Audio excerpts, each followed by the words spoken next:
अस्सलाम वालेकुम फ्रेंड्स। आप देख रहे YouTube channel voice of Kayani और मैं सफदर खान क्यानी। फ्रेंड्स, आज की इस वीडियो में हम बात करते हैं फार्मास्यूटिकल का एक डिपार्टमेंट है जिसको हम रेगुलेटरी अफेयर कहते हैं। इस पर हम डिस्कशन करते हैं कि ये जो डिपार्टमेंट होता है रेगुलेटरी अफेयर्स, ये रेगुलेटरी अफेयर का जो डिपार्टमेंट होता है इसकी रिस्पॉन्सिबिलिटीज़ क्या है और ये क्या क्या ऑपरेशंस देख रहा होता है, इसको हम थोड़ा आज डिटेल में बात करते हैं। तो बेसिकली जो रेगुलेटरी डिपार्टमेंट है, आपको पता है फार्मास्यूटिकल इंडस्ट्री के अंदर डिफरेंट डिपार्टमेंट होते हैं। अगर हम क्वालिटी कंट्रोल डिपार्टमेंट की बात करें तो उसमें एक क्वालिटी कंट्रोल डिपार्टमेंट होता है और एक क्वालिटी एश्योरेंस डिपार्टमेंट होता है। फिर उसके साथ कनेक्टेड वैलिडेशन का डिपार्टमेंट भी अलग होता है, लेकिन ये इसी से रिलेटेड डिपार्टमेंट है रेगुलेटरी अफेयर्स। नॉर्मली ये क्वालिटी एश्योरेंस के अंडर काम कर रहा होता है, लेकिन मैक्सिमम जो बहुत सी जगहों पर ये जो रेगुलेटरी का डिपार्टमेंट है ये अलग होता है, इंडिपेंडेंट काम कर रहा होता है। इनकी अपनी मैनेजमेंट होती है, अपना इनका एक मैनेजर अलग अलग से होता है। ये क्वालिटी एश्योरेंस की सुपरविजन में बहुत रेयर केसेस में आता है। मैक्सिमम जो है ये इंडिपेंडेंटली काम कर रहा होता है। ठीक, नंबर वन अगर हम देखें तो जो क्वालिटी रेगुलेटरी डिपार्टमेंट है ये बेसिकली जितने भी आपके लीगल जो एडवाइजरी काम होते हैं उनको भी देखता है। इसके अलावा डॉक्यूमेंटेशन वर्क वो देखता है। न्यू प्रोडक्ट डेवलपमेंट की रजिस्ट्रेशन के हवाले से सारे काम वो ये देखता है। और लाइसेंसिंग की जो होती है इंडस्ट्री के अंदर वो भी सारी चीज़ें देखता है। इसको हम थोड़ा वन बाय वन डिस्कस कर लेते हैं। फॉर एग्जांपल, जो मिनिस्ट्री की हम बात करते हैं, आपको पता है आप किसी भी फार्मास्यूटिकल इंडस्ट्री का कल्चर और ये बिजनेस ऐसा है, इसको आप जवाब दे होते जिस कंट्री के अंदर होते हैं वहाँ की मिनिस्ट्री ऑफ हेल्थ को जवाब दे होते हैं। जैसे अगर मैं पाकिस्तान की बात करूँ तो यहाँ पे आप ड्रैप को जवाब देते हैं जिसको आप मिनिस्ट्री ऑफ हेल्थ कहते हैं। वहाँ पे आप रजिस्टर्ड होते हैं, आप अपने जो भी काम कर रहे होते हैं, कोई भी मार्केट में प्रोडक्ट लॉन्च करते हैं, कोई भी रजिस्ट्रेशन करते हैं तो उनकी परमिशन के बगैर नहीं करते। उससे पहले आप उनसे अपने लीगल काम मामला होते हैं वो सारे करवाते हैं।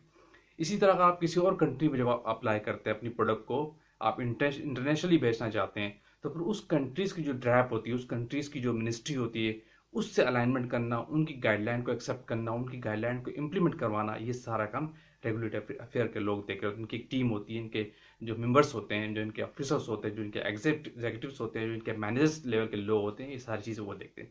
फॉर एग्जाम्पल, मैं एक सिंपल एग्जाम्पल दूँ आपको यूएससी का। अगर आप पाकिस्तान में रहते हैं, किसी इंडिया में किसी भी कंट्री में रहते हैं और अगर आप यूएससी की मार्केट को कैप्चर करना चाहते हैं, अगर वहाँ अपनी प्रोडक्ट को लॉन्च करना चाहते हैं, वहाँ सेल आउट करना चाहते हैं, तो डेफिनेटली आपको वहाँ की जो मिनिस्ट्री ऑफ हेल्थ है, जिसको हम यूएस एफडीए कहते हैं, उसकी अप्रूवल लेना आपको बहुत ज़रूरी है। इसके साथ साथ आईएसओ भी आता है।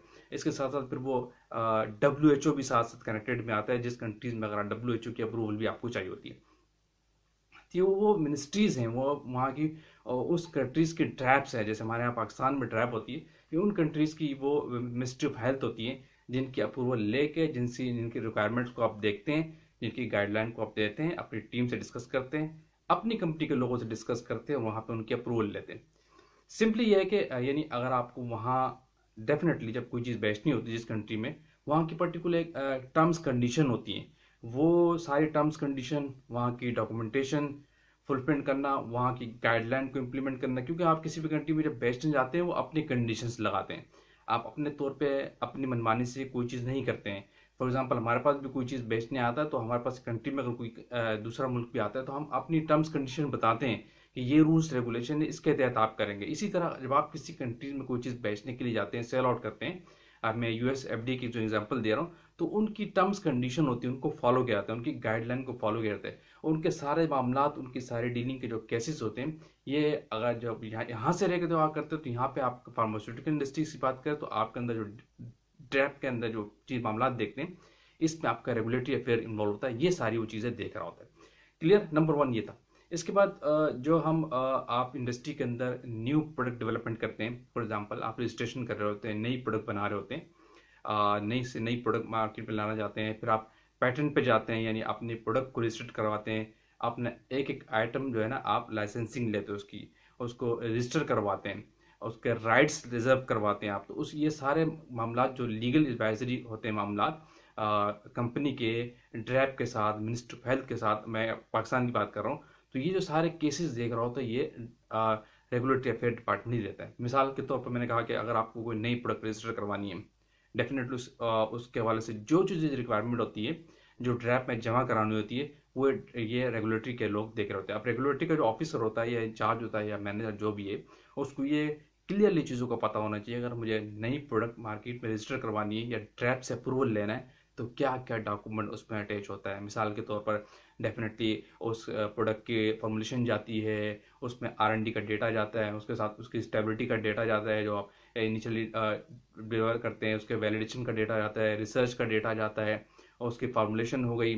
फिर स्टाफ के मेंबर आपके जाते हैं, आपकी इंस्ट्रूमेंटेशन की डिटेल होती है, वट एंड सो ऑन, बहुत सारी चीज़ें हैं। ये तो मैंने सिलेक्टेड आपको बताई। ये वो सारी चीज़ें जो है ड्रैप की रिक्वायरमेंट होती है नई प्रोडक्ट रजिस्टर करने के लिए। तो जो ये कर रहा होता है रेगुलेटरी अफेयर के लोग, तो उन लोगों को इस चीज़ से अवेयर होना बहुत ज़रूरी है। नंबर 2 क्या कि यानी आपको जब अपनी प्रोडक्ट को रजिस्टर करवाना होता है या अपनी लेबल को या अपने क्या कहते हैं अपने ट्रेडमार्क को, अपने मार्क को, कंपनी नेम को पेटेंट करवाना होता है, ये सारी चीज़ें जो लीगली चीज़ें देख रहा होता है ये सिक्योरिटी के तौर पर, ये ड्रैप का आपके ड्रैप से और डिफरेंट कंपनी की जो फॉर एग्जांपल आपकी जो कंट्री के अंदर जो मिनिस्ट्री ऑफ हेल्थ है उसके सारी जो डिटेल और डील जो होती है ये सारी आपका रेगुलेटरी अफेयर का डिपार्टमेंट देखता है। इसके बाद फिर एक और चीज़ बड़ी इंपॉर्टेंट नंबर 4 पे हम देखते हैं जो कंपनी के अंदर लाइसेंसिंग होती है। आपको पता है कंपनी के नाम लाइसेंस होता है, कंपनी का नाम रजिस्टर्ड होता है, आपकी प्रोडक्ट्स के लाइसेंस होते हैं, प्रोडक्ट सारी रजिस्ट्रेशन होती हैं।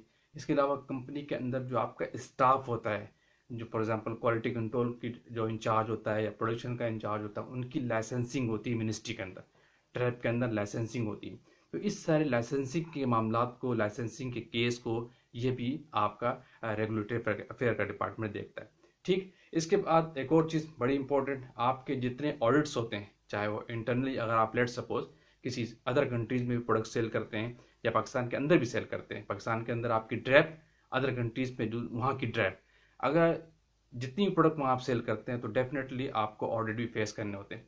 तो जब उनका उनका अदर कंट्रीज के लोग आपको ऑडिट करने आते हैं या आपकी ड्रैप आपको ऑडिट करती है, तो ऑडिट के जो फ्रंट लाइन पे लोग होते हैं लीगली, वैसे तो आपके टेक्निकल स्टाफ साथ साथ पैरेलल होता है, लेकिन उसमें बहुत सारी टीम इन्वॉल्व होती है, क्वालिटी भी इन्वॉल्व होती है, क्वालिटी एश्योरेंस भी इन्वॉल्व होते हैं, नॉट सिर्फ रेगुलेटरी के लोग होते हैं।